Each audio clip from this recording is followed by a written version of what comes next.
자, 5월 10일 사도행전 11번째 시간인데요. 오늘은 지난주에 이어서 제가 아나니아와 삽비라 이야기를 계속해서 한 주 더 하겠다고 여러분께 말씀을 드렸는데, 사도행전 11번째, 오늘도 제목을 해서 제가 온라인에는 성령 충만과 사탄 충만 이렇게 해서 두 번째로 이렇게 정했습니다. 제목이 굉장히 과격해 보이잖아요. 근데 실제로 내용은 이렇게 이 제목이 이렇게 과대하게 이렇게 부풀린 제목이 아니에요. 실제 내용도 그렇습니다. 그래서 한번 오늘도 말씀 나누면서 여러분들에게 또 큰 은혜가 있으시기를 바랍니다. 우리 성경 있으신 분들 사도행전 5장 7절에서 11절까지의 말씀, 원래 이제 1절에서 11절인데 지난주에 6절까지 봐서 오늘은 그 삽비라 이야기 부분만 여러분과 읽어보고자 합니다. 성경 있으신 분들 사도행전 5장 7절에서 11절까지를 우리 한번 같이 읽어보겠습니다.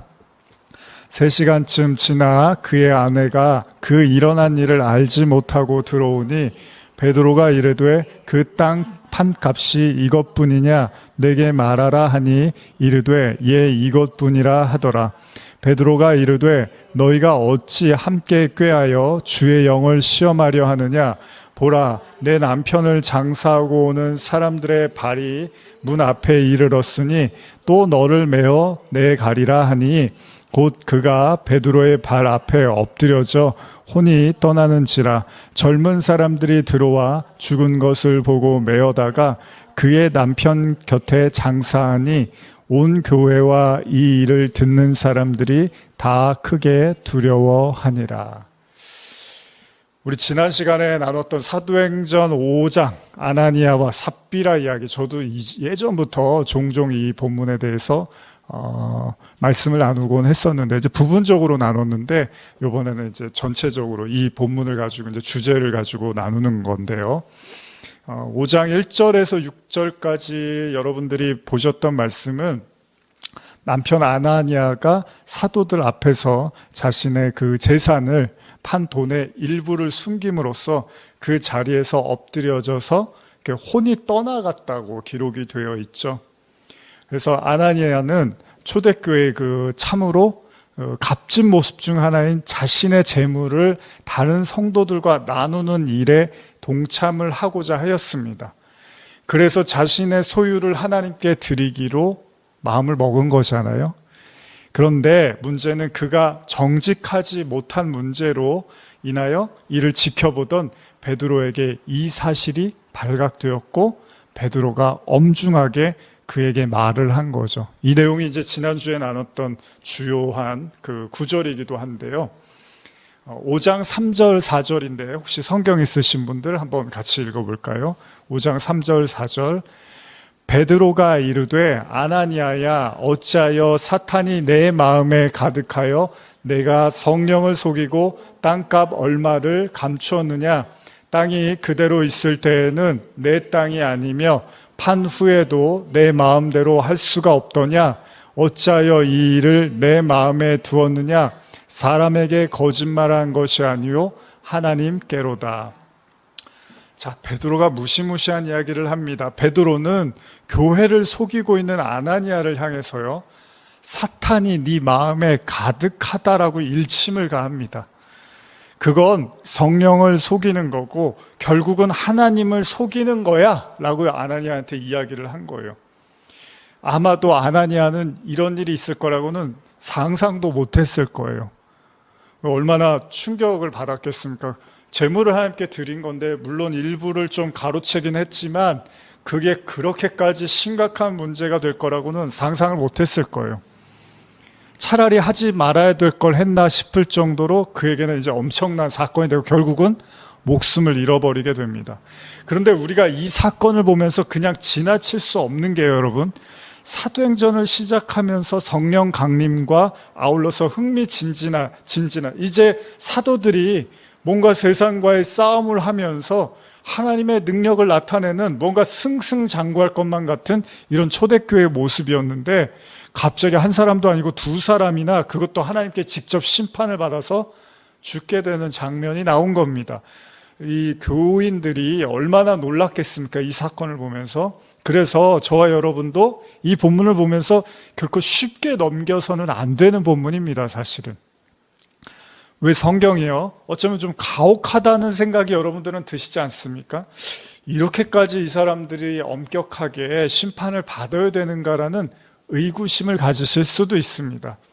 물론 많은 사람들이요, 교회의 처음 시작이었으니까 이 시작을 알리는 시점에서 하나님이 더 분명하고 명확한 기준을 제시해 주려고 소위 본보기로 이 사람들을 이렇게 가혹하게 아주 냉정하게 다루셨다라고 보는 견해들도 많이 있습니다. 물론 저도 이런 관점에 대해서 어느 정도 동감은 합니다. 그럼에도 불구하고 우리가 이 사건을 그냥 생각했을 때, 인간적으로 봤을 때는 너무 무서운 사건이라는 거예요. 만약 이런 잣대로 오늘날의 교회를, 성도들을 이런 잣대를 들이댄다면 많은 부분에서 자유로울 수 있는 사람들이 몇이나 되겠냐는 거예요. 하나님께 약속을 하거나 하나님께 그렇게 하기로 하고 하나님께 그렇게 헌신하기로 하고 하나님께 그렇게 봉사하기로 하고 그렇게 살아가지 못하는 사람들의 삶이 과연 나는 아나니아와 삽비라고는 완전히 다릅니다라고 말할 수 있겠냐는 거예요. 그렇습니다. 정말 이런 잣대로 오늘날의 교회에다가 들이대시면 하나님에 의해서 쓰러질 사람들이 많이 있을 거라는 겁니다. 그럼에도 불구하고 왜 이토록 강하게 이들을 심판하신 걸까? 지난주에도 제가 나누었지만요, 베드로는 아나니아의 마음속에 사탄이 가득하다고 말을 하고 있습니다. 물론 오늘의 본문 역시도 그의 아내 삽비라의 이야기이고 자신과 자신의 남편과 동일한 행동을 취했기 때문에 크게 다를 것이 없다고 봅니다. 삽비라 역시도 그 마음에 사단이 가득했던 것으로 보입니다. 사단이 가득하다. 지금 이게 이제 베드로가 말하는 주요 내용이잖아요. 여러분, 사탄하면 무엇이 떠오르죠? 우리가 지난주에도 나눴지만 보통 우리는 귀신, 마귀, 이런 보이지 않는 어떤, 그러나 분명히 존재하고 있는 어떤 영적인 세력들을 우리는 떠올리게 될 겁니다. 그리고 그런 사탄으로 인해서 사로잡힌 자들은 공포 영화에서나 보는 듯한 흉측하고 원한이 많고 미움이나 살인을 조장하는 어떤 그런 힘의 지배를 받을 것이라고 생각할 겁니다. 그런데 가만히 잘 생각해 보면 아나니아와 삽비라의 모습에서 베드로가 말한 사탄이 가득한 자들의 모습은 우리가 생각하는 단순한 그런 모습이 아니더라는 거예요. 그들은 교회를 위해서, 주님을 위해서 헌신하는 모습을 보여주고 있고요, 나름 주변 사람들에게도 인정받으려고 부단히 애를 쓰고 있는 것처럼 보인다는 겁니다. 문제는 그 헌신이 온전치 못하다는 데 문제가 있었습니다. 그러니까 지금 베드로가 말한 사탄이 충만한 자들의 모습이 우리가 생각하는 것과는 조금은 거리가 있어 보인다는 거예요. 여러분과 저는 사단이 충만한가 봐, 저 사람 사단 들었나 봐 이러면은 막 뭔가 살기가 있고 화를 울그락불그락 하는 얼굴을 하면서 말만 걸면 막 화를 낸다거나 소리를 지르거나 막 이럴 거라고 생각을 하잖아요. 근데 지금 아나니아와 삽비라는 그런 모습이 아니더라는 거예요. 근데 베드로는 그들에게 사탄이 충만하다고 이야기를 합니다. 우리가 잘 아는 예수님이 이 광야에서 사단이 시험을 하잖아요. 예수님이 광야에서 시험을 받으시는데 사단은 예수님에게 나타나서 어떻게 시험하냐 하면, 너를 이 세상에, 이 고통 많은 세상에 보낸 너희 아버지 하나님을 원망하고 미워하라, 이렇게 유혹하지를 않습니다. 혹은 이 세상에 오면 너는 앞으로 많은 너의 적들을 보게 되고 너를 괴롭히는 사람들을 보게 될 텐데 네가 가진 능력으로 그들을 다 처단하고 없애고 죽여버려라, 그렇게 유혹하는 것도 아니에요. 오히려 사단은요, 사람들에게 인기와 총애를 얻는 방법을 예수님께 계속 제시를 합니다. 예를 들면 돌을 떡으로 만들라든지 높은 곳에서 뛰어내려서 죽지 않는 능력을 사람들에게 보여주라든지, 심지어는 사단에게 절해서 모두가 흠모할 만한 세상 부귀 영화를 누리게 해주겠다는 이야기를 한다는 겁니다. 그러니까요, 사단이 인간한테 나타날 때 거듭해서, 여러분 예수님은 최고의 영적인 사람인 거잖아요. 아무리 대단한 영적인 사람이 있어도 하나님의 아들보다 더 영적인 하나님이시니까, 그럼 사단이 그 예수를 어떻게 공략하느냐가 굉장히 중요한 핵심 포인트인데, 그 예수님에게 미움이나 분노나 증오 이런 걸로 다툼, 싸움 이런 걸로 이간질을 하는 게 아니라 예수님에게 어떻게 하면 사람들에게 추앙받고 인정받을 수 있는 선망의 대상이 될 수 있는 그 방법을 계속 제시하더라는 거예요. 이게 중요한 겁니다, 여러분. 그렇게 생각해 보면요, 성경에 처음 등장하는 사단의 모습이 어떻습니까? 계시록 12장에 창세기의 뱀을 이렇게 묘사하거든요. 큰 용이 내쫓김에 옛뱀 곧 마귀라고도 하고 사탄이라고도 하며 온 천하를 꾀하는 자라. 계시록에서 이렇게 기록을 하고 있는데, 다시 말하면 창세기에 등장하는 뱀의 모습에서 어쩌면 우리는 사단의 가장 원초적인 모습을 볼 수 있습니다. 실제로 방금 읽은 계시록에서 묘사한 뱀은요, 뭐라 그러죠? 온 천하를 꾀한다고 말을 하고 있어요. 여기서 꾀하다라는 동사의 의미를 보면요, 길을 잃게 하다, 미혹하다, 빗나가게 하다, 방황하다라는 뜻으로 사용되고 있습니다. 그러니까 사단의 목적은 성도들로 하여금 미혹해서 그들의 길을 잃게 만들고, 그리하여 방향을 잃어 빗나가게끔 해서 방황하게 만든다는 거예요. 그러니까 우리가 생각하는 단순히 무섭고 흉측하고 미움과 살인을 불러오는 그런 광기와 폭력적인 면만 있는 게 아니고요, 아니 더 근본적으로는 원래의 목적과 뜻을 벗어나게 만들어서 엉뚱한 방향, 다른 방향으로 유도를 한다는 거예요. 대표적인 예가 예수님의 십자가 사건이었잖아요. 자, 여러분과 제가 잘 아는 이 십자가 사건에서 베드로가 예수님을 말리잖아요. 십자가 지지 말라고. 근데 예수님이 엄하게 꾸짖으면서 사탄아 그러신다고. 그리고 뭐라 그래요? 어찌 너는 하나님의 일은 생각하지 않고 사람의 일만 생각하느냐, 이렇게 이야기를 해요. 제가 한번 읽어드릴게요. 그 본문을 마태복음 16장 23절.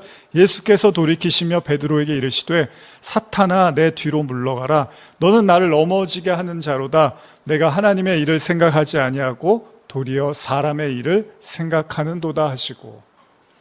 베드로가 예수님께 사탄 소리를 듣습니다. 그리고 동시에 예수님은 베드로의 이런 말이 어떤 말이냐, 네 말이 나를 넘어뜨리게 하는구나, 이렇게 이야기를 해요. 꾸짖으셔요. 무슨 말입니까? 베드로의 말이요, 예수님께 있어서는 너무나 중요한 사명과 임무인 십자가를 막음으로써 예수님의 사역의 목적과 방향을 무너뜨리려고 한다는 거예요. 이게 이제 하나님을 대적하는 격이 되는 거잖아요, 사탄이라는 게. 물론 우리는 인간이기 때문에 베드로의 말이 그렇게 나빠 보이진 않습니다. 사랑하는 스승이 죽음의 길을 택하는데 여러분, 침묵하고 가만히 있는 게 훨씬 비겁해 보일 수가 있잖아요. 그러나 그건 어디까지나 인간의 생각이라는 거예요. 즉 사람의 일이라는 겁니다. 예수님은 그게 사람의 일이라는 거예요. 하나님의 일은 아니라는 거예요. 그럼 하나님의 일은 뭐죠?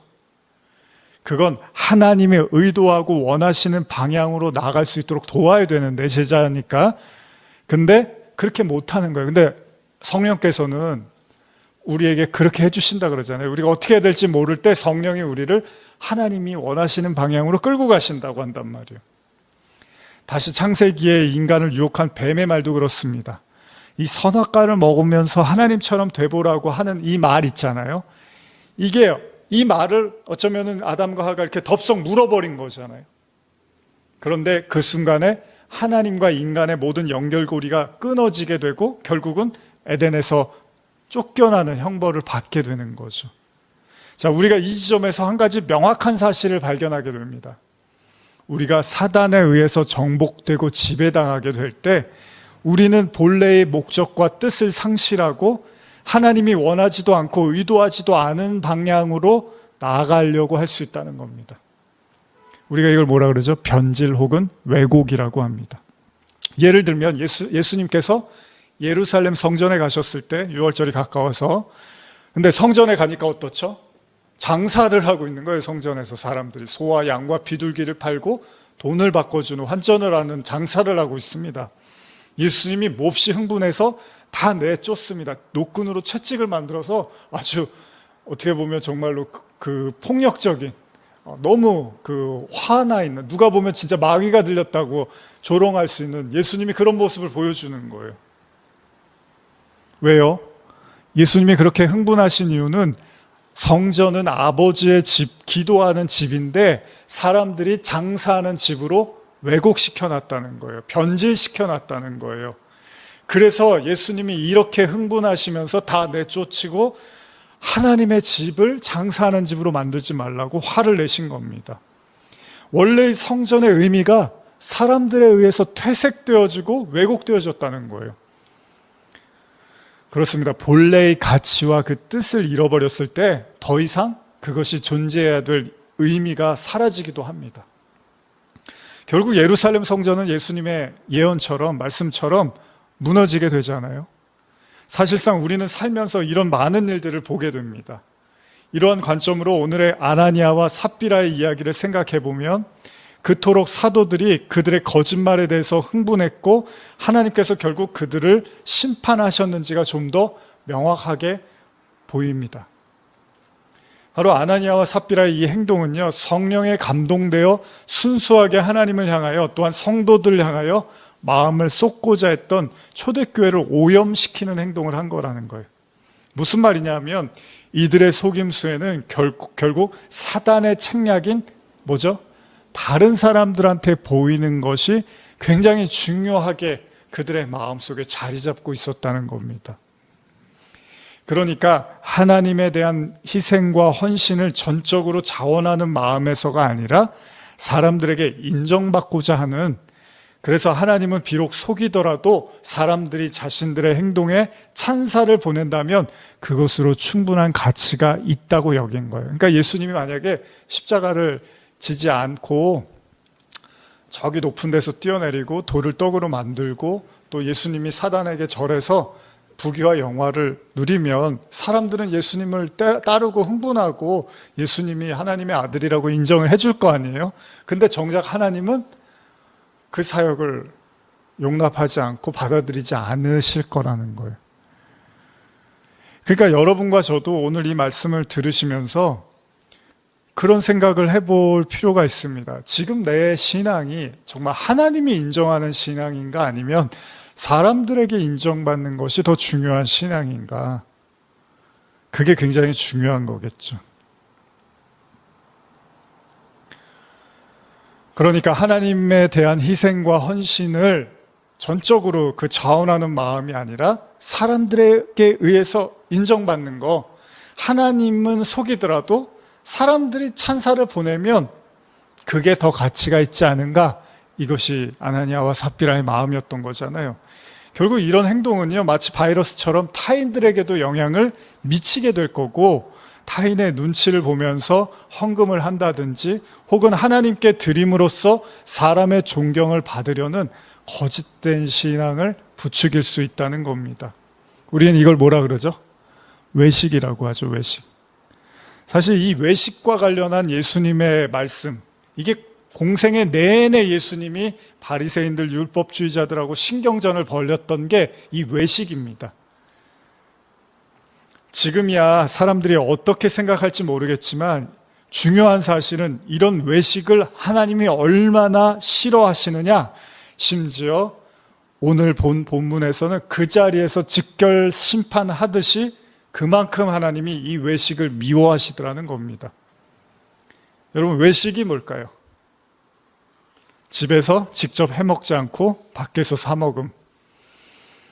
물론 이런 뜻도 있지만 오늘의 의미는 뭐죠? 겉으로만 그럴듯해 보이도록 하는 거. 이게 예수님이 가장 경멸하셨던 신앙이었다는 겁니다. 이게 바로 외식하는 자들에 대한 예수님의 질책이 얼마나 많습니까, 성경에? 누가복음 18장 10절에서 13절 있는데 한번 찾아보실까요? 이 성경 있으신 분들.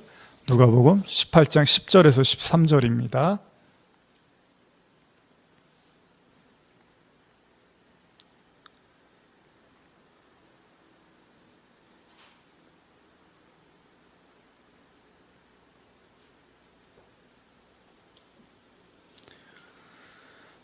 다 찾으신 분들 한번 읽어볼까요? 10절에서 13절. 두 사람이 기도하러 성전에 올라가니 하나는 바리새인이요 하나는 세리라. 바리새인은 서서 따로 기도하여 이르되 하나님이여 나는 다른 사람들 곧 토색 불의 간음을 하는 자들과 같이 아니하고 이 세리와도 같이 아니함을 감사나이다. 나는 일에 2번씩 금식하고 또 소득의 11조를 드리나이다 하고 세리는 멀리 서서 감히 눈을 들어 하늘을 쳐다보지도 못하고 다만 가슴을 치며 이르되 하나님이여 불쌍히 여기소서 나는 죄인이로소이다 하였느니라. 예수님이 뭐라고 하시죠? 세리와 바리새인의 기도를 예를 드시면서 세리의 기도를 의롭다고 하십니다. 그렇습니다. 진정한 성도, 진짜 성도는 사람의 눈을 두려워하고 사람의 눈에 집중하고 사람의 눈에 의식하는 것, 이것이 아니고요. 진짜 성도는 사람의 눈이 아니라 하나님의 눈을 두려워하고 하나님의 눈에 집중하고 하나님의 눈을 의식하는 겁니다. 그렇습니다. 예수님의 말씀처럼 성전은 기도하는 곳, 즉 하나님과 교통이 일어나는 곳이지 장사하는 곳, 사람과 사람과의 이익과 유익을 보기 위한 장소가 아니라는 겁니다. 여러분, 바리새인이 기도하면서 뭐라고 합니까? 토색 불의 간음하는 자 그리고 세리를 끌어들이면서 자기는 이렇지 않아서 다행이라고 해요. 외식하는 자들은요, 끊임없이 다른 사람들을 끌어들여서 자기하고 비교를 한다는 거예요. 외식하는 자들에게 기준은요, 하나님의 눈이 아닙니다. 다른 사람들의 눈이 중요한 거예요. 그리고 사단은 끊임없이 인간으로 하여금 이런 마음을 계속 부추겨서 하나님에 의해서 둘러싸인 신앙이 아니라 사람에 의해서 둘러싸인 신앙을 벗어나지 못하도록 만든다는 겁니다. 지난 시간 저도 설교를 하면서 가끔은요 이럴 때가 있어요. 이제 설교를 준비하는데 그 본문, 그날 해야 되는 본문이 사람들이 굉장히 좀 듣기 싫어하고 불편하게 여겨지는 본문이라고 이제 판단이 되는 본문들이 있습니다. 대표적으로 로마서 3장 같은 경우가 제가 이제 아주 이 3장은 그렇잖아요. 아주 쐐기를 박는 인간에 대한 그 현 주소를 아주 적나라하게 드러내잖아요. 이제 예전부터 이 로마서 3장 관련된 본문을 이렇게 설교를 하다 보면 굉장히 고민이 많이 생기는 거예요. 분명히 성경에 쓰여진 대로 이야기를 하면 사람들이 굉장히 듣기 싫어하거나 들어도 기분이 썩 좋지 않을 것 같고 좀 불쾌할 것 같기도 하고 너무 인간에 대해서 비하하고 나쁘게 말하는 걸로 오해할 것 같기도 한데, 그러다 보니까 설교 준비하면서 다른 게 힘든 게 아니라 어떻게 하면 요거를 좀 중화를 시켜서 사람들이 들었을 때 그냥 그럭저럭 들을 수 있도록, 듣기 싫지 않은, 그러니까 아프지도 않고 자극이 되지 않는 수준에서 말할 수 있을까, 그런 고심을 하기도 했습니다. 그러고 보면요, 예수님이 애자자였던 베드로에게 뭐라고 그러죠? 사탄이라고 그러잖아요, 가감없이. 이런 예수님을 보면요, 여러분과 제가 생각하는 진짜 사랑이라는 게 꼭 우리가 생각하는 그런 게 아닐 수도 있다는 겁니다. 예수님은 그냥 대놓고 사탄이라고 그러잖아요, 자기 제자한테. 사랑하면 그런 말 쓰면 안 되는 거잖아요. 근데 그게 아니더라는 거예요. 제가 프랑스에 이제 잠깐 머무르면서 초기에 그 생활들이 좀 생각이 나서 적어봤습니다. 처음 이제 그들에게 복음을 전하기 위해서 정말 뜨거운 마음을 품고서 처음 현지 교회에 도착을 하고 얼마 지나지 않아서였는데요. 그래도 선교사로 간 거니까 그들에게 뭔가 항상 이렇게 보여줘야 된다는 부담감들이 처음부터 있었어요. 참 많았던 것 같아요. 어쩌면 그런 중압감과 아울러서 또 언어가 이제 처음이니까 그렇게 쉽지 않잖아요. 그러다 보니까 그 언어에 대한 두려움이 교회를 갈 때마다 이 발걸음을 무겁게 합니다. 차라리 목사가 아니면 조금 나았을지는 모르겠지만 이 내가 목사라는 사실도 괜한 그 스스로에 대한 자격지심을 갖게 하는 거예요. 그러니까 한국에서 온 목사 선교사니까 뭔가 달라야 하고 뭔가를 보여줘야 된다는 이런 생각을 은연중에 많이 했다는 겁니다. 주일에 교회 가면 항상 미소로 사람들을 대했습니다. 말을 잘 알아듣던 듣지 못하던 따뜻하고 온화함을 잃지 않으려고 굉장히 애를 썼습니다. 그리고 실제로 사람들이 좋기도 했고요, 또 잘해주기도 했습니다. 우리 가족들을 굉장히 따뜻하게 대해주기도 했어요, 많은 분들이. 근데 어떤 경우에는 우리의 불어 실력을 감안하지 않고 그 현지인 불어로 따다다다다 해서 훅 들어오는 경우가 있습니다. 그럴 땐 정말 당황스러워서 뭐라고 하는지를 못 알아듣고 있는데 계속 이야기를 하시는 경우도 많았습니다. 어떻게든 한마디라도 최대한 알아듣고서 대답을 해야겠다는 심정으로 정말 열심히 귀를 기울이고 진지하고 그리고 정말로 긴장하면서 만남과 대화를 나눴던 기억들도 있습니다. 그래서 그런지 주일날 그 교회 끝나고 집에 오면 진이 다 빠집니다. 정말로 진이 쫙 빠져요. 그래서 주일날 교회 끝나고 집에 오면 진짜 아무것도 하고 싶지 않고 그냥 가만히 있고 싶더라고요. 그런데 그때 또 한 가지 걱정이 있었는데 그게 뭐냐면 제 아이에 대한 걱정이었습니다. 사실 저나 아내는 프랑스 가기 전에 그래도 공부를 좀 하고 갔거든요. 학원에서 또 뭐 어쨌든 공부를 좀 하다 갔는데 프랑스를 떠나기 전에 이제 아이는 거의 불어에 대해서 거의 알지를 못하고 갔어요. 뭐 진짜 봉주르, 뭐 오브와 이 정도 알고 간 거예요. 프랑스를 떠나기 전에 그 주변 선교사님들한테 이렇게 가끔 들었던 이야기 중에 하나가 아이들이요, 이제 외국에 나가게 되면 개인적으로 차이가 있겠지만 한 6개월 정도는 아이가 학교에 가는 걸 굉장히 힘들어 한다는 거예요. 그래서 심지어는 막 울고 매일마다 울기도 하고 학교 안 가겠다고 떼를 쓰는 경우도 많다고 그런 이야기를 들었습니다. 그러다 보니까 저도 그런 생각이 드니까 나도 이렇게 현직교회 와서 이렇게 힘든데 아유, 우리 아이도 정말 힘들겠다, 이제. 좀 아이가 학교에 가서 잘 어울렸으면 하는 그런 바람, 그리고 선생님도 아이를 좀 잘 다독여주면서 따뜻하게 대해주셨으면 하는 마음이 있었습니다. 프랑스 그 현지의 삶을 시작하고 얼마 지나지 않아 드디어 초등학교에서 이제 연락이 왔습니다. 아이를 이제 등교시키기 위해서 부모 면담을 해야 된다는 거예요. 면담을 어떻게 합니까? 그래서 사모님을 이제 현직교회 사모님 통역을 좀 부탁드리면서 같이 이제 면담을 하고 드디어 이제 딸 아이의 학교 등교가 시작이 됐습니다. 참 보내면서 여러 가지로 마음이 복잡했어요. 아이가 잘 적응하기를 기대했고 좀 잘 지내기를 바라는 마음뿐이었습니다. 근데 희한하게 아이가 첫날 학교 갔다 오는데 별다른 힘든 내색을 하지 않는 거예요. 별다른 이야기를 하지 않는 거예요. 제가 봤을 때 나름 아이가 학교 생활에 만족을 하는 것처럼 보였습니다. 아마 아이가 이제 또 혼자, 저희는 딸 하나니까 또 학교에 가면 어쨌든 친구들이 있어서 그런지 그게 좋았는지 어쨌든 별다른 불평을 하지 않더라고요. 아니, 불어를 거의 모르는데 어떻게 저렇게 태어나지? 학교 가는 게 두렵지도 않나? 딸아이는 처음 몇 가지 중요한 말은 알아야겠는지요. 이제 갔다 오더니 물어보더라고요. 화장실 간다는 말이 뭐야, 불어로? 그리고 점심 때 이제 학교에서 밥을 먹는 애들 있고 집에서 먹는 애들 있거든요. 점심시간이 기니까. 그러면 집에 갔다 올게요. 이건 어떻게 하냐는 거예요. 그래서 그런 것들을 이제 가르쳐 주고 그 몇 마디만 배워서 또 학교를 가는 거예요. 근데 좀 궁금하더라고요. 얘가 학교 가서 뭘 하는지. 그래서 학교 다닌 지 며칠이 지났을까? 제가 아이한테 이제 별로 불평을 안 하고 잘 적응하는 것 같아서 너 학교에서 하루 종일 뭐 하니? 이렇게 물어봤어요. 그랬더니 아이가 가방에서 두껍게 이렇게 A4 용지, 두껍게 쌓인 A4 용지를 보여주면서 수업 중에 거의 알파벳만 썼다는 거예요. 아이들이 이제 수업 받고 있을 때 자기는 이제 계속 알파벳, 그래서 애가 필기차고 이거 되게 잘 써요, 지금도. 근데 애가 아무렇지도 않다는 표정을 짓는 거예요. 나 이거 알파벳 열심히 썼어.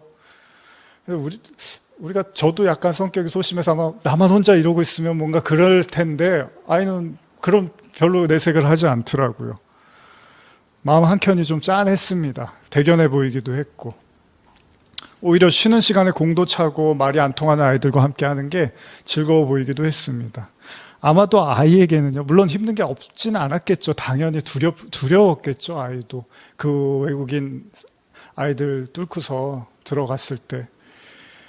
그러나 아이에게는 어떤 어른들이 갖는 그런 자격지심은 없어 보였습니다. 굳이 잘 보이려고, 굳이 잘하는 척 할 필요도 없었나 봅니다. 말은 잘 안 통하지만 아이는 충분히 소통하고 노는데 지장이 없다고 말하였습니다. 감사한 것은 아이가 프랑스에 있는 동안 거의 한 번도 학교 가기 싫다는 말을 한 적이 없었다는 겁니다. 물론 교회도 그랬습니다. 주일이 되면 아이는 헌금을 챙기고 주일학교에 가는 걸 굉장히 기뻐했고요. 오히려 예배를 마치고 나면은 친구들하고 헤어지는 게 아쉬워서 더 놀다가 오는 경우들도 많이 있었습니다. 가끔은 예수님의 말씀이 떠오릅니다. 천국은 어린아이와 같지 않으면 들어가기 어렵다는 말씀. 목사라는, 선교사라는, 어른이라는 어떤 책임감과 무게에 교회 가는 것이 스트레스였고, 때때로 피하고 도망치고 싶었던 나의 프랑스에서의 초기 생활과는 다르게 제 아이는 최소한 그런 짐을 지기보다는 아이들과 함께하는, 누리는 그 자체만으로 행복했나 봅니다. 그런 나와 저희 아내에게 그래도 휴식처와 같은 마음을 주셨던 한 분이 계십니다. 초기에, 물론 나중에까지도 계속 그러셨지만 바로 의젠이라는 이름의 할아버지셨는데요. 나이가 굉장히 많으셨는데 우리가 프랑스에 처음 도착했을 때, 거의 처음 교회 나갔을 때 우리에게 관심을 보이시고 참 따뜻하게 대해주셨던 할아버지였습니다. 물론 프랑스 분이기 때문에 이 한국의 어르신과는 조금 문화 차이가 있기는 했습니다. 그러나 우리를 볼 때마다, 또 제 아이를 볼 때마다 정말로 손자 손녀 대하듯이 정말 너그럽고 따뜻한, 또 가끔 눈물을 흘리시면서 우리를 이렇게 맞이해 주시기도 했습니다. 그분 앞에 서면요, 잘 통하지 않는 불어도 커다란 자괴감이 들지 않았고요, 그냥 따뜻한 포옹만으로도 위로가 아닌 위로를 받고는 했습니다. 제 아이를 이뻐해 주셔서 그분이 돌고래 모양의 어떤 뭐라 그럴까요? 장식품들, 그런 걸 모으는 게 취미셨는데, 그거를 정말 굉장히 자주 이렇게 본인이 모아놓은 걸 하나씩 이렇게 제 아이한테 주곤 했어요. 그래서 저희가 몇 개를 이제 가지고도 왔는데, 보통 예배를 마치면요, 당시에 이제 예배를 마치면 한 100명에서 200명의 사람들이요, 1시간 정도 예배당 안에나 아니면 복도에서 대화를 합니다. 그러면 다른 사람들과의 대화는요, 적지 않은 일인 거예요. 저희한테는 예배도 불어를 알아들어야 되는 그 긴장감 속에서 예배도 드리지만, 예배를 끝나고도 이제 그 대화를 해야 되니까 인사를 하면서 이제 뭐 물어보잖아요. 어떻게 지내니 하면서. 근데 그것도 얼마나 이제 긴장이 되는지 몰라요. 금방 끝나는 게 아니에요. 1시간 가까이 사람들이 얘기를 해요. 이 사람 만났다, 저 사람 만났다. 그러다 보면 그 할아버지 곁에 가 있는 시간은 굉장히 이렇게 휴식이 되고 안식이 되는 시간이 아니었나 생각을 해봅니다. 그냥 좋았어요. 편했고요. 그 옆에 가 있으면. 모두가 다 아는 사실이지만요, 신앙생활을 한다는 건 하나님 앞에 서가는 거죠. 어쩌면 우리의 신앙이 깊어지면 깊어질수록요, 사람들이 선명해지는 게 아니고, 사람들은 희미해질 수 있지만 하나님이 더더욱 선명하게 다가오는 것이 신앙의 성수가 아니겠습니까? 그런데 사단은 그렇지가 않다는 거예요. 사단이 우리의 마음을 지배해 갈 때, 우리가 오늘 본 아나니아와 삽비라의 이야기처럼 그들은 사람을 의식하는 것이 훨씬 더 중요하게 여겨지고, 동시에 하나님에 대한 의식은 별로 큰 관심이 없게 만들더라는 겁니다. 물론 성경은 이웃사랑, 즉 사람에 대한 사랑을 중요시합니다. 그러나 그 전제가 있습니다.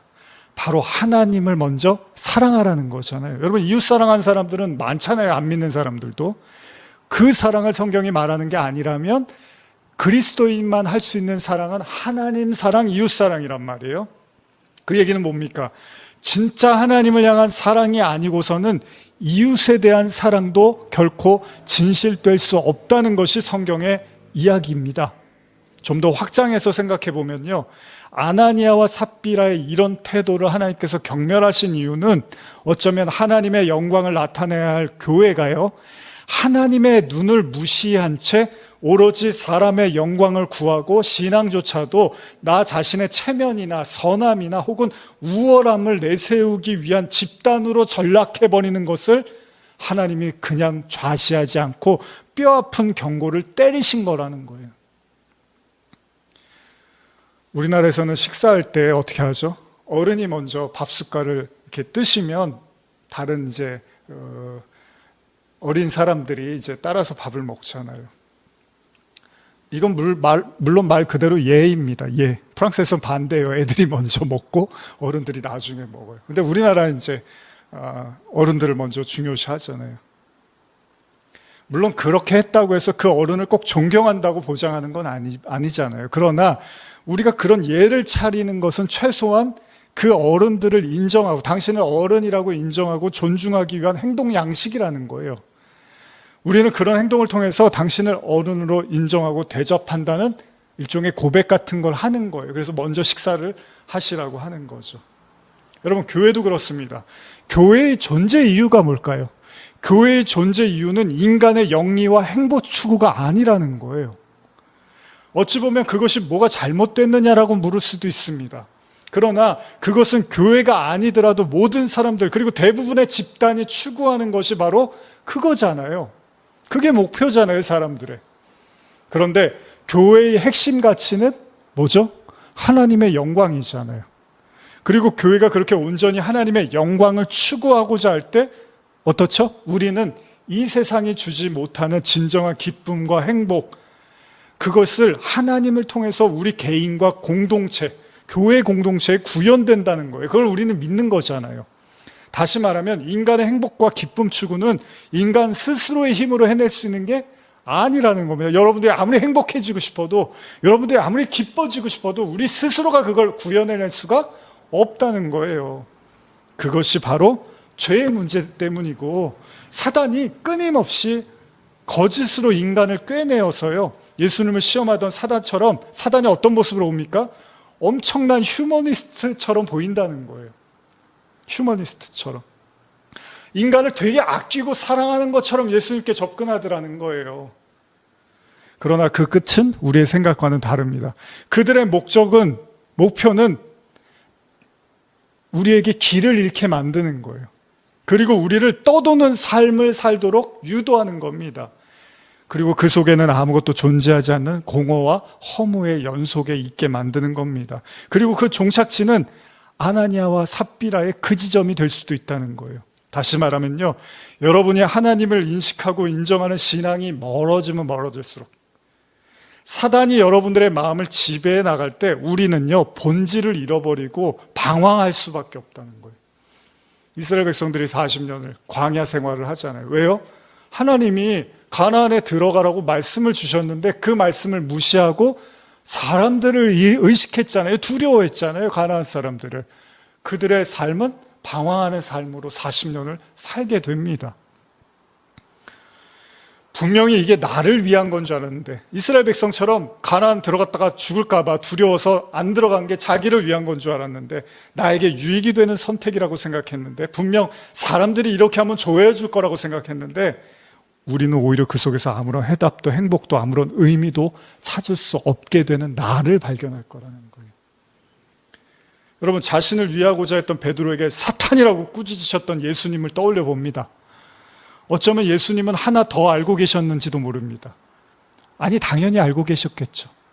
지극히 강렬한 인정이 담긴 베드로의 말을 사단으로 규정했을 때는 예수님은 이미 알고 계셨던 거예요. 저 말은 진짜 사랑이 아니다라는 거예요. 진정한 사랑은 하나님의 말씀이라는 걸 예수님은 알고 계셨던 거죠. 여러분, 사람의 일, 하나님의 일 참 어렵습니다. 그런데 분명히 예수님이 말씀하십니다. 사단은 하나님의 일은 생각하지 않고 사람의 일만 생각한다는 거예요. 아나니아와 삽비라가 바로 이 사람의 일에만 치중하면서 하나님의 일을 하는 척 했습니다. 그러나 결국 그것은 멸망으로 끝을 보게 됩니다. 예수님은 사단에 대해서 굉장히 명료하게 정의하신 겁니다. 사단은 하나님의 일은 생각하지 않고 사람의 일만 생각한다는 겁니다. 여러분들은 어떠십니까? 여러분들은 하나님의 일을 생각하십니까? 사람의 일만 생각하십니까? 성령 충만, 사탄 충만은 어쩌면 종이 한 장 차일지도 몰라요. 제가 간절히 바라는 것은 여러분들의 마음이 하나님께 먼저 고정되어지기를 간절히 소원합니다. 우리 잠깐 기도하시겠습니다. 하나님 아버지,